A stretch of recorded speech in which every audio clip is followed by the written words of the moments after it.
है, चाहे उसमें हम सीपीएम की बात करें, आम आदमी पार्टी की बात करें, सीपीआई की बात करें, समस्त मैं समझता हूँ वरिष्ठ हमारी लीडरशिप है इंडिया अलायंस की, उसके वरिष्ठ नेता मेरे साथ यहाँ पर उपस्थित है, जिसमें अगर हम सीपीएम की बात करें, राकेश सिंघा जी जो हमारे पूर्व में ठियोग विधानसभा क्षेत्र के विधायक भी रहे 2 मर्तबा, यहाँ पर उपस्थित कुलदीप तनवर जी आप भी सीपीएम के वरिष्ठ नेता हैं, संजय चौहान जी जो हमारे पूर्व में शिमला के महापौर भी रहे, यहाँ पर उपस्थित आम आदमी पार्टी के जो हमारे प्रदेश के चीफ है, कन्वीनर है सुरजीत ठाकुर जी,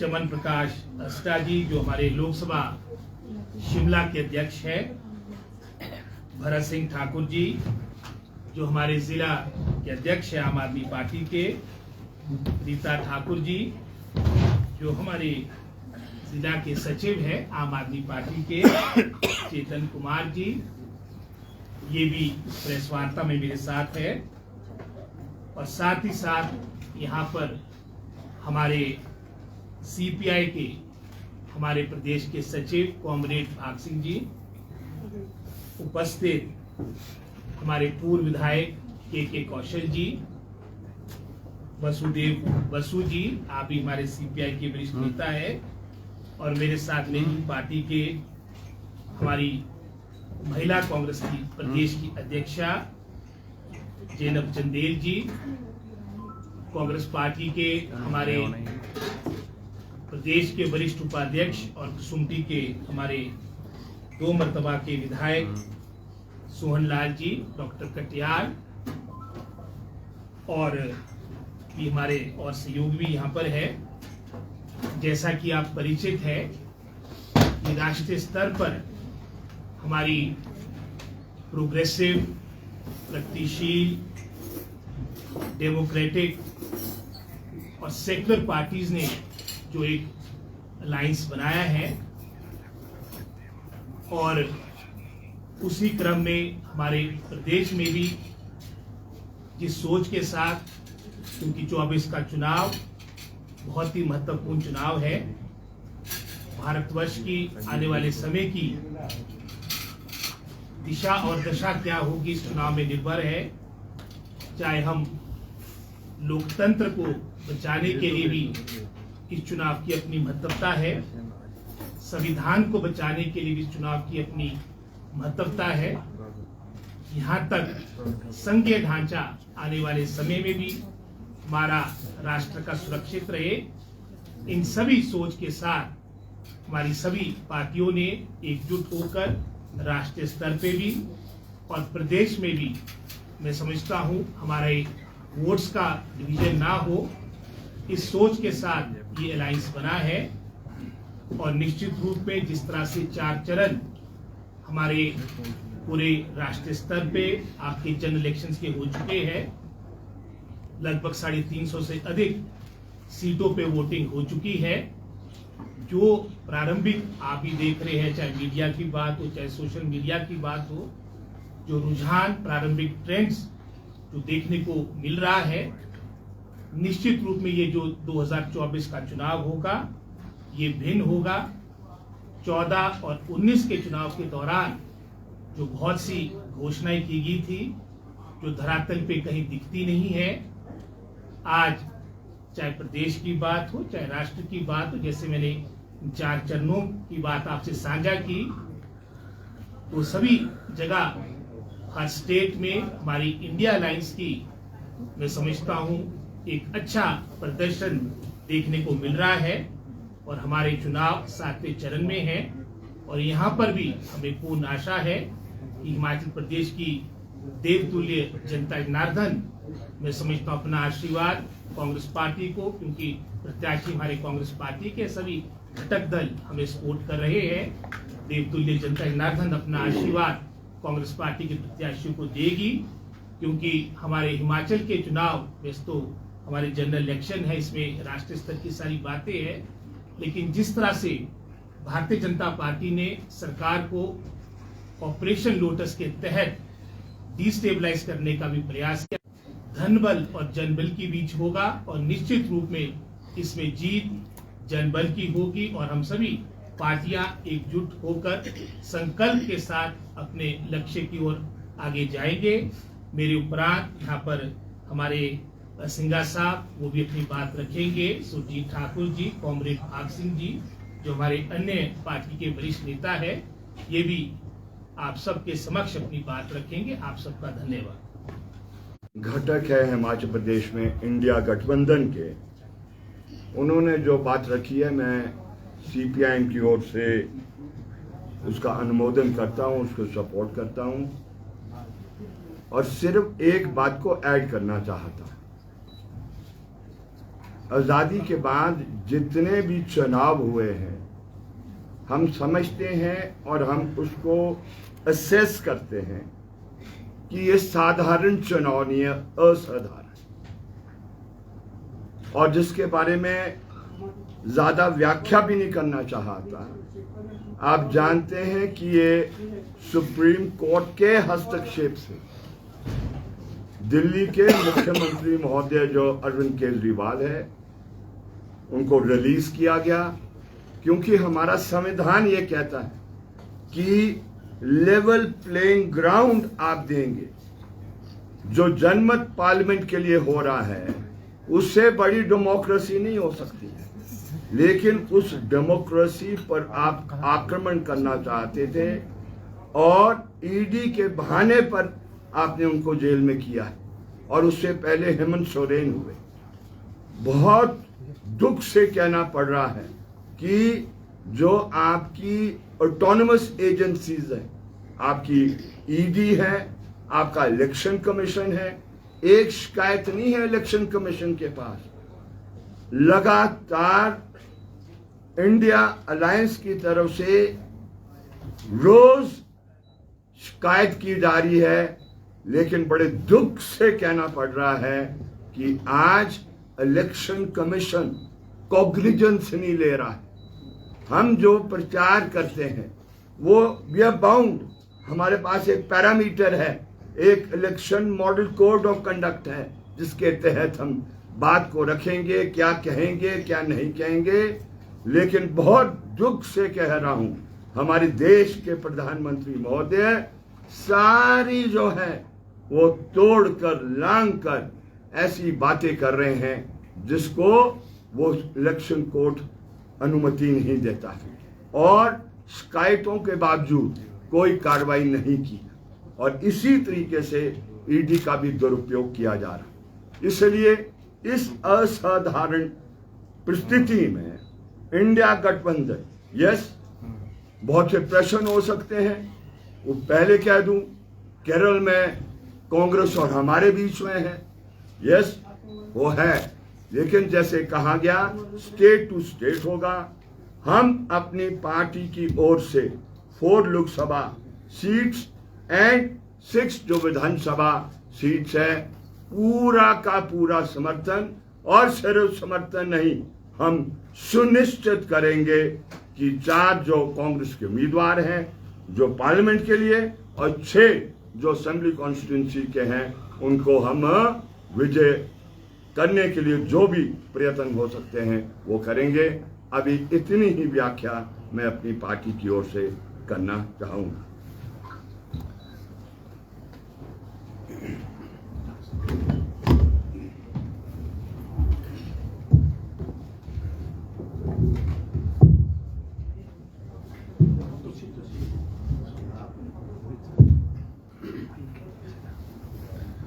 सभी पत्रकार बंधुओं को मेरा नमस्कार। अपनी बात मैं थोड़ा संक्षिप्त में बताना चाहूँगा कि मेरे बात भी बहुत सारे हैं यहाँ पे बैठे हैं जो आज प्रेस को एड्रेस करेंगे। तो साथियों, बताना चाहता हूँ कि आम आदमी पार्टी हिमाचल प्रदेश का पूरा विंग इंडिया गठबंधन को सपोर्ट कर रहा है, अच्छे तरीके से कर रहा है, तन मन और धन के साथ कर रहा है। ये गठबंधन क्यों बना, इसकी क्या ज़रूरत है, मुझे बताने की ज़रूरत नहीं है। पूर्व में भाई रोहित ठाकुर जी और सिंघा साहब ने सारी चीज़ बयां कर दी है, पर फिर भी कुछ एक प्रश्न है जो मैं भारतीय जनता पार्टी से पूछना चाहता हूं। जो इनने पूर्व में जो वादे हिंदुस्तान की जनता के साथ किए, क्या वो वादे पूरे हुए? क्या वो गारंटियां पूरी हुई? और अब वो किस तरीके का जो सिस्टम लेकर देश के लिए आने वाले हैं? तो आपके माध्यम से हिमाचल प्रदेश की 78 लाख जनता को मैं सूचित करवाना चाहता हूं कि जब बात हो देश को धन्ना सेठों के हाथ बिकवाने की, जब बात हो संविधान और लोकतंत्र को खत्म करवाने की, जब बात हो कोरोना के समय पर कोविड शील्ड के नाम पर लोगों की जान ले जाने की, जब बात हो ईडी और सीबीआई के माध्यम से इलेक्टोरल बॉन्ड के नाम पर चंदा इकट्ठा करने की, जब बात हो सरकार के कारनामे, चंदा चोरी, जुमलेबाजी और वोट चोरी करवाने की, जब बात हो लोगों के संवैधानिक अधिकार, शिक्षा, स्वास्थ्य और रोजगार ना दिलवा पाने की, अंत में जब बात हो विपक्ष के बड़े नेताओं को जेल और उनकी पार्टी के खाते बंद करवा कर अकेले चुनाव लड़ जाने की, तब एक ही पार्टी का नाम आता है और वो पार्टी है बीजेपी, जिसको भारतीय जुमला पार्टी के नाम से भी जाना जाता है। मतलब रांगा और बिल्ला की सरकार। किस तरीके से इन्होंने देश का माहौल तैयार कर दिया है, जिस तरीके से बलात्कारी आज शरेआम घूम रहे हैं, जिस तरीके से चोर और डकैत शरेआम घूम रहे हैं, और जो लोग हिंदुस्तान को शिक्षा का अच्छा मॉडल देना चाहते हैं, जो लोग हिंदुस्तान को स्वास्थ्य की अच्छी फैसिलिटी देना चाहते हैं, वो लोग आज जेल के अंदर सड़ रहे हैं या उनको बिठा रखा है। ये किस तरीके की मनोबली, किस तरीके की तानाशाही ये चल रही है? तो आज हिंदुस्तान की जनता को इन तानाशाही ताकतों के खिलाफ एकजुट होना पड़ेगा और एकजुटता के साथ ये 2024 का चुनाव लड़ना पड़ेगा। अब बात करते हैं कि जिस तरीके की ये गारंटियां देते हैं, अब उन गारंटियों के बारे में भी हम लोग आ जाते हैं, क्योंकि आजकल एक नया चलन चला है और बड़ा ट्रेंडिंग में भी है गारंटी शब्द। गारंटी शब्द के बारे में हर एक पार्टी जो है अपना अपना व्याख्यान दे रही है और बता रही है कि हमारी गारंटी है कि हिंदुस्तान की जनता को आने वाले समय में हम क्या सिस्टम देने वाले हैं। तो मैं भारतीय जनता पार्टी और मोदी जी से पूछना चाहता हूं कि आपने जो पूर्व में गारंटियां दी थी, उन गारंटियों का क्या हुआ? सिलसिलेवार मैं आपके माध्यम से हिमाचल प्रदेश की जनता को बताना चाहता हूं कि वो गारंटियां मोदी जी पहले भी दे चुके हैं, क्या वो गारंटियां पूरी हुई है? जो आने वाले समय में उनकी गारंटी पूरी होगी। तो मैं बताना चाहता हूं, आपसे पूछना चाहता हूं, आप मुझे जवाब देंगे हमारे हिमाचल प्रदेश की 78 लाख जो जनता है उनकी ओर से। बुलेट ट्रेन चलाएंगे, चली क्या? 2 करोड़ रोजगार हर साल दिलवाएंगे, मिले क्या? किसानों की आय सन 2022 तक 2 गुना करेंगे, हुई क्या? किसकी हुई क्या? 100 स्मार्ट सिटी बनाएंगे, किसने स्मार्ट सिटी देखी? बनी क्या? पिछले 10 सालों में कर्जा 55 लाख करोड़ से 205 लाख करोड़ हो गया। यही काला धन है क्या? काला धन की बात की थी ना इन लोगों ने कि काला धन देश के लिए लाएंगे, पर जहां पर पिछले अगर हम बात करें 60-65 सालों में देश के ऊपर 55 लाख करोड़ का कर्जा था, वो इन्होंने आज मात्र पिछले 10 सालों के अंदर 205 लाख करोड़ का कर दिया। तो क्या यही काला धन समझे क्या? गंगा साफ करने की इन्होंने सौगंध खाई थी, गंगा साफ हुई क्या? पेट्रोल का दाम इन्होंने कहा था कि 35 रुपए होगा हमारी सरकार बनते ही, क्या 35 रुपए हुआ क्या? सिलेंडर 430 से जब ये सत्ता में आए थे, मोदी जी जब सत्ता में आए थे, तो गैस का सिलेंडर हमारी चूल्हे का जो गृहिणियां जो जलाती है, अगर उसकी बात करें, वो 430 से 1100 हुआ। महंगाई रुकी क्या? इन्होंने बोला महंगाई को भी कम करेंगे, रुकी क्या? अब तो भैया लग रहा है तभी अच्छे दिन आएंगे जब जुमलेबाज जाएंगे। तो मैं ज्यादा कुछ ना कहता हुआ पुनः हिमाचल प्रदेश की जनता से और मेरे पार्टी के जितने भी कार्यकर्ता है, पदाधिकारीगण है, शुभचिंतक है, जो सहमति रखते हैं पार्टी के साथ, उनसे करवत निवेदन करता हूं कि हिमाचल प्रदेश में इंडिया गठबंधन को सपोर्ट करें। और जिस तरीके से ये जुमलेबाजी की सरकारें यहाँ पहले से चल रही है, जिस तरीके से इन्होंने झूठी गारंटियां हिंदुस्तान की जनता को दी है, उनको सत्ता से बाहर का रास्ता दिखाना है। आप सबका मैं भारतीय कम्युनिस्ट पार्टी हिमाचल प्रदेश की ओर से स्वागत करता हूं। मेरे से पहले पूर्व में साथियों ने काफ़ी बातें कही हैं। बुनियादी तौर पे भारतीय कम्युनिस्ट पार्टी एक सिद्धांतक पार्टी है। अपने जन्म से लेकर लगातार इस देश की आज़ादी के लिए और आज़ादी के बाद मजदूरों किसानों के जो मुद्दे हैं उनको लेकर के देश में संघर्षरत रही है। आज भी भारतीय कम्युनिस्ट पार्टी इंडिया गठबंधन का एक हिस्सा है, पार्ट है, और लगातार सिद्धांतक तौर पे हम हिमाचल प्रदेश के अंदर भारतीय जनता पार्टी को हराने के लिए काम कर रहे हैं। आप जानते हैं सब कि ये देश की बहुत बड़ी विरासत है। इस देश के अंदर भगत सिंह, राजगुरु, सुखदेव, करतार सिंह सराभा ने न जाने कितने लोगों ने कुर्बानियां दे करके इस देश को आजाद करवाया। आज जो फांसीवाद का हमला है देश के अंदर, फांसीवाद वो एक खतरनाक चीज है जिसने जर्मन के अंदर हिटलर की अगुवाई में और इटली के अंदर मुसोलिनी की अगुवाई में लाखों लाखों लोगों की जान गई है। वो हमारा देश आज उस तरह से झल रहा है। हमारी ये संवैधानिक जिम्मेदारी है। बेशक हम इंडिया गठबंधन का हिस्सा है, लेकिन हमारी ये सिद्धांतक जिम्मेदारी है कि इस देश के डेमोक्रेटिक सेटअप को कैसे बचाना है, इस देश के संविधान को कैसे बचाना है। उसके लिए कम्युनिस्ट पार्टी जो हमला है वो फांसीवाद का है, उसको हमने सबने मिलकर के रोकना है। डिफेंसिव हो सकते हैं पॉलिटिकली, वो एक अलग चीज है। आज हमारे लिए सबसे पहला जो मुद्दा है वो है देश के लोकतंत्र को बचाना, देश के संविधान को बचाना और बीजेपी को बाहर का रास्ता दिखाना। तो हम हिमाचल प्रदेश की जनता को भारतीय कम्युनिस्ट पार्टी अपील करती है कि भारतीय जनता पार्टी जिसने बहुत सारे लवाने नारे लोगों को दिए, चाहे वो 15 लाख खाते में डालने का हो, 2 करोड़ नौकरियों का मामला हो, यही नहीं, हमारा किसान पिछले लंबे समय से संघर्षरत है। और मुझे बड़ी हैरानी होती है कि इस देश का अन्नदाता, इस देश की बैकबोन मजदूर जो लगातार लड़ रहा है, इस देश की मजदूर जमात ने बहुत सारे संघर्ष किए, बहुत सारी कुर्बानियां दी और अपनी सुरक्षा, सामाजिक सुरक्षा के लिए बहुत सारे कानून बढ़ाए, जिन कानूनों को इस मोदी की सरकार ने, जो कॉर्पोरेटर सरकार है, कॉर्पोरेटरों की हतैशी सरकार है, वो 44 लेबर कानूनों को तोड़ करके 4 लेबर विरोधी कानून थे, कॉर्पोरेटर के हक में बना रहे थे, उन कानूनों को हम धकेलने में सफल हुए। और हम आशा करते हैं कि इस देश की बहुत बड़ी विरासत है। ये देश सेक्युलर डेमोक्रेटिक कंट्री है। ये देश फांसीवाद को अलाउ नहीं करेगा और हम पूरा यत्न करेंगे हिमाचल प्रदेश के अंदर इंडिया गठबंधन के सारे साथी मिल करके भारतीय जनता पार्टी को बाहर का रास्ता दिखाएंगे। और ये मैं यहाँ भी कहना चाहता हूँ कि इस सरकार ने पहली बार हुआ है कि जो हमारे नौजवान, हमारे बच्चे आर्मी में भर्ती होते थे, उन बच्चों के लिए खतरनाक कानून बना दिया, वो अग्निवीर। तो ये बहुत ही घटिया काम किया इन्होंने। हमारा नौजवान, हमें बड़ा दुख होता है कि कई जगह हमने देखे जो हमारे बच्चे 4 साल के लिए भर्ती हुए थे, वो शहीद हो गए, उनको शहीदी का दर्जा नहीं मिला और उनके परिवार रुड़ रहे हैं। तो हम इसकी जोरदार निंदा भी करते हैं। और ये देश की आजादी के लिए भी बहुत बड़ा खतरा है कि आर्मी जो सुरक्षा करती है इस देश की, उसमें 4 साल की भर्ती करके ये देश की सुरक्षा के लिए खिलवाड़ हो रहा है।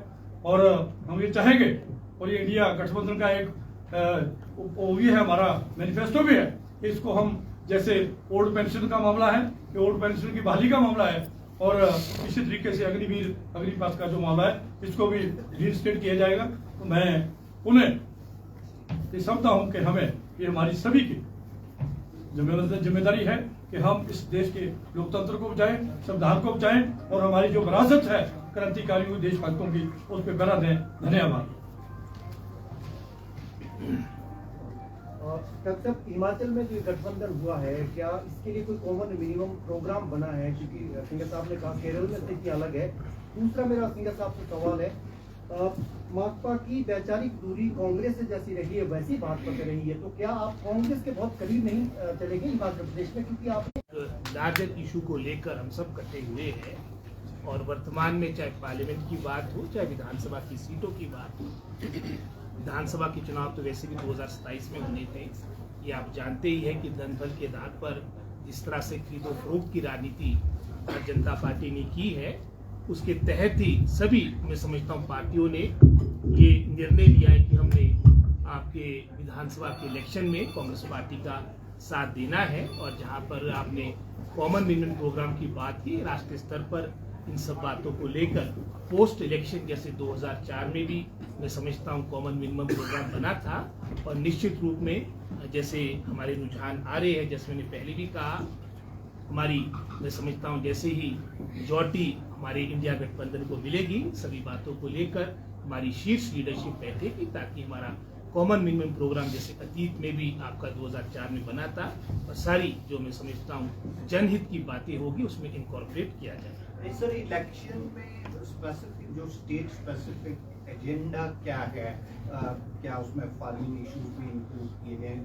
The common minimum programme he is talking about कि क्या लेकर आप जनता के सामने जा रहे हैं, और जो अलायंस के पार्टनर्स हैं ये भी प्रचार में आपके साथ निकल रहे हैं क्या? बिल्कुल, आपने कल भी देखा होगा जो हमारा नॉमिनेशन था हमारे शिमला संसदीय क्षेत्र से विनोद सुल्तानपुरी जी का, उसमें लगभग हमारी सभी जो घटक दल की पार्टीज थी, सुखजीत जी दिल्ली थे, ये भी कल शाम को आए हैं, सभी मैं समझता हूँ मिलजुल कर जो भी हमारे चारों लोकसभा सीटों में 6 विधानसभा सीटों में अपनी प्रेजेंस सभी पार्टियां दर्शाएंगी। और जहाँ तक आप कोई एजेंडे की बात करें, कॉमन मिनिमम प्रोग्राम की बात करें, सभी जैसे यहाँ पर कॉमरेड भाग सिंह जी ने भी बात की, हम सभी पार्टी इन बातों को लेकर सहमत है।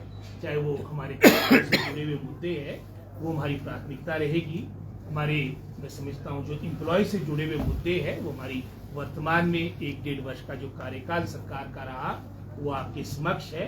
ओपीएस का एक बहुत बड़ा उदाहरण है जहाँ बड़ी बड़ी मैं समझता हूँ समृद्ध स्टेटें ओपीएस देने में पीछे हटी है।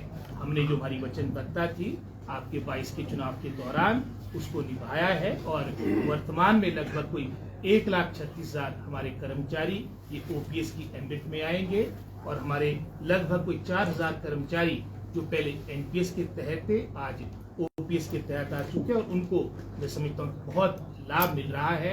और इसी तरह से मैं समझता हूँ जैसे किसानों की बात आई, बहुत सी जो हमारी कॉमन बातें थी, उदाहरण के तौर पे राष्ट्रीय स्तर पे जैसे यहाँ पर पहले भी बात रखी गई, पूरे इनके भाजपा सरकार के कार्यकाल के दौरान जहाँ इन्होंने वादा किया था 14 में 19 में कि हम किसानों की आय दुगनी करेगी, लेकिन इसके विपरीत किसानों के हक हकूक खत्म करने का हर संभव प्रयास भारतीय जनता पार्टी ने किया।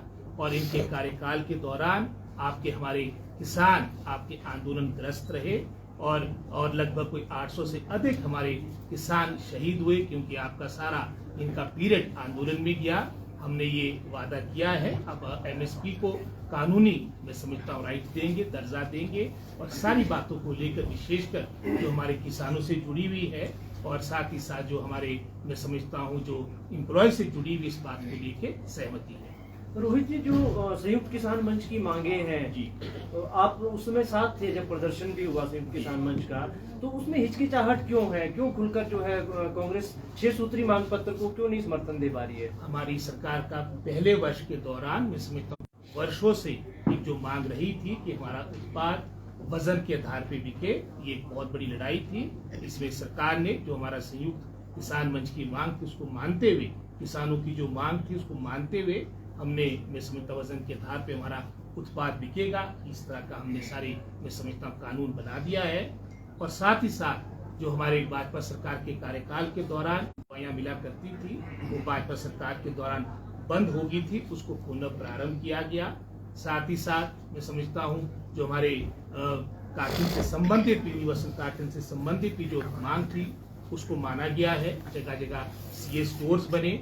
और साथ ही साथ जो केंद्र सरकार ने जो एक बहुत बड़ा कुठाराघात किया आपकी मार्केट इंटरवेंशन स्कीम के तहत पूरे भारतवर्ष में भिन्न भिन्न उत्पादों के, जैसे हिमाचल की अगर हम बात करें तो फलों पर बात आती है, चाहे उसमें सिट्रस फ्रूट्स है, चाहे उसमें आम है, चाहे सेब है, मार्केट इंटरवेंशन स्कीम के तहत जो हमारे को 50-50 के आधार पर जो एक अनुपात के आधार पर केंद्र से आपको मदद मिलती थी वो भी आपकी एनडीए सरकार ने, बीजेपी सरकार ने पिछले वित्तीय वर्ष से वो योजना भी बंद कर दी है। ये भी एक बहुत बड़ा कुठाराघात है। इंपोर्ट ड्यूटी से संबंधित भी जो भारतीय जनता पार्टी ने इनकी शीर्ष लीडरशिप ने चाहे उसमें कि हम इंपोर्ट ड्यूटी को बढ़ाएंगे 50% से उसको 3 गुना करेंगे, आप उसको सेब को स्पेशल कैटेगरी में लेंगे। लेकिन जब करने की बारी आई, इसके विपरीत भाजपा सरकार के कार्यकाल में एक ऐसा भी समय आया जब 50% से आपने इंपोर्ट ड्यूटी 35% पे कर दी थी। तो ये सारा जो कुठाराघात है, इन सभी बातों को लेकर हमारे किसान बागवान चाहे हिमाचल के चाहे राष्ट्र के है पीड़ित है। और इन चुनाव के दौरान अपनी मैं समझता हूँ वोट की चोट के माध्यम से आपकी बीजेपी सरकार को सबक सिखाएगी। ठाकुर साहब, केंद्र में कांग्रेस का मानना है कि वो सरकार बना है और आप पूरी तरह से इंडिपेंडेंट अलायंस पार्टियों से हैं। 2004 में भी भाजपा ने बड़ा कैंपेन चलाया, क्योंकि प्रचार प्रसार में ये निपुण है। इंडिया शाइनिंग का आपको याद होगा। इसी तरह का ये 400 पार वाला भी मैं समझता हूं इनका नारा है। ये सभी जो इनके आंकड़े हैं ये सभी धराशायी होंगे जब 4 जून को रिजल्ट होंगे। और उसके उपरांत जहाँ तक तो प्रधानमंत्री बनाने की बात है, सभी हमारे जो अलायंस पार्टनर्स है बैठेंगे, उसका एक प्रक्रिया है। इस पर मेरा बोलना ठीक नहीं जाएगा। बाकी और भी हमारे घटक दल के, इनसे भी आप पूछिए। रमेश जी, जो आपकी चिंताएं हैं उसको मैं दूर करना चाहता हूं। पहली दफा इस देश के अंदर पार्टी और स्टेट उसका एसिमिलेशन हुआ है और ये सबसे खतरनाक बात है। और जिसका मतलब है कि जो राज का काम है वो अलग से चलता है और जो पार्टी का है वो अलग से चलता है। लेकिन जब उसको जोड़ दोगे, आज ये पता नहीं लगता कि ईडी बीजेपी है या कि ईडी स्टेट का हिस्सा है। और उससे आगे जा रहा हूं मैं, इलेक्शन कमीशन के बारे में कैसे उसकी नियुक्ति होगी। सुप्रीम कोर्ट ने कुछ अपनी बात को कहा और उसको बदलकर एक्ट में संशोधन, वैसे तो नहीं आने वाली है बीजेपी, अगर गलती से भी आ जाती है, मैं समझता हूं बहुत से पत्रकारों का भी अधिकार वो छीन लेगी। क्या वो सोचते हैं वो आपको सोचना होगा। इसलिए ये मुल्क बहुत कठिनाई से बना है, बहुत लंबे संघर्ष के बाद बना है, बहुत संघर्षों के बाद बना है। और हमारा संविधान सार है उस राष्ट्रीय मुक्ति आंदोलन का। इसलिए हम अगर इकट्ठे हुए हैं, फर्स्ट क्वेश्चन है इस संविधान को बचाना है। संविधान बचेगा तो फिर लोग अपनी बात रखने की आजादी मिलेगी। एक ऐसे मोड में आज देश चले गया। That's why we are determined to defeat them. And सिर्फ हम नहीं है, लोगों ने भी तय कर दिया। आप सुनिए, है ना, ये देश सिर्फ इस बात पर नहीं चलेगा हवाई फायरिंग पर, वो चलेगा रोजी रोटी, रोजमर्रा जिंदगी के प्रश्न, एम्प्लॉयमेंट, महंगाई, उससे चलेगा। जीवन यापन कैसे चलेगा। पार्लियामेंट इस बात के लिए है, आप कानून वो किस तरीके से करेंगे, बिल्कुल करेक्ट है ये। चाहे अग्निवीर का प्रश्न है या चाहे वो सारी जो प्रश्न है जो हमारी देश की संपत्ति 1 by 1 आपने अडानी अबानी के हवाले कर दिए है। ये देश हमारा है, ये और लोगों का है ये देश। इसलिए जो भी इस देश को आज खतरा पहुंचाना चाहते हैं, they are to be sent out. रही बात बीजेपी और कांग्रेस की, वी आर वेरी क्लियर। हमने आज तक कभी ये व्याख्या नहीं की कि कांग्रेस पार्टी धर्मनिरपेक्ष नहीं है। हम जरूर कहते हैं, है ना, माफ करे ठाकुर साहब, मुझे वैसिलेशन रहती है ना, लेकिन हमने कभी इनका ये दर्जा नहीं दिया कि वो क्या कहते हैं धर्मनिरपेक्ष नहीं है। लेकिन जो मोदी साहब क्या करना चाह रहे हैं, वो 16वीं शताब्दी के आधार पर, मनु पर आधारित संविधान लाना चाहते हैं और उनके हिंदुत्व से सिर्फ जो उनकी बोली बोलेगा वही रह सकता है। आज हमारे हिमाचल प्रदेश में आप जब कन्नौर में जाएंगे तो जहां मंदिर में मत्था टेकते हैं वो देते हैं आपको, क्या कहते हैं, वो शराब पीने के लिए, है ना। आप दूसरे मंदिरों में कर सकते हैं। तो इसलिए बहुत हमारा कल्चरल जो है बहुत वो डाइवर्स है। इसलिए यूनिटी इन डाइवर्सिटी ये है, तब ये देश है। कई अलग अलग भाषाओं का, ये रिलीजन का, आस्थाओं का मुल्क है और इसलिए उस मुल्क को एक रखना है, वो सिर्फ हमारा संविधान रख सकता है। तो इसलिए हम समझते हैं कि भारतीय जनता पार्टी, जिसका कोई योगदान राष्ट्रीय मुक्ति आंदोलन में भी नहीं था, वो उस मुल्क को नहीं चला सकती। 10 साल के इतिहास ने ये साबित कर दिया है।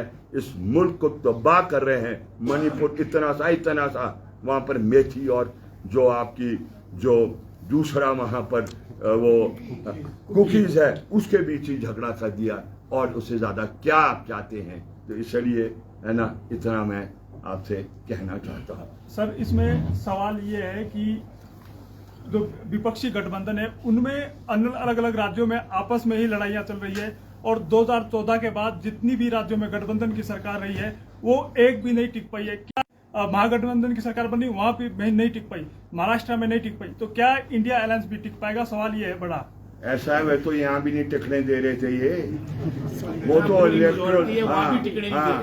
आप इस बात को क्यों भूल रहे हैं कि आज धन बल का इतना रोल हो गया है जो कभी सोचा नहीं जा सकता था। इलेक्ट्रल बॉन्ड ने इनको बिल्कुल बेनकाब कर दिया है।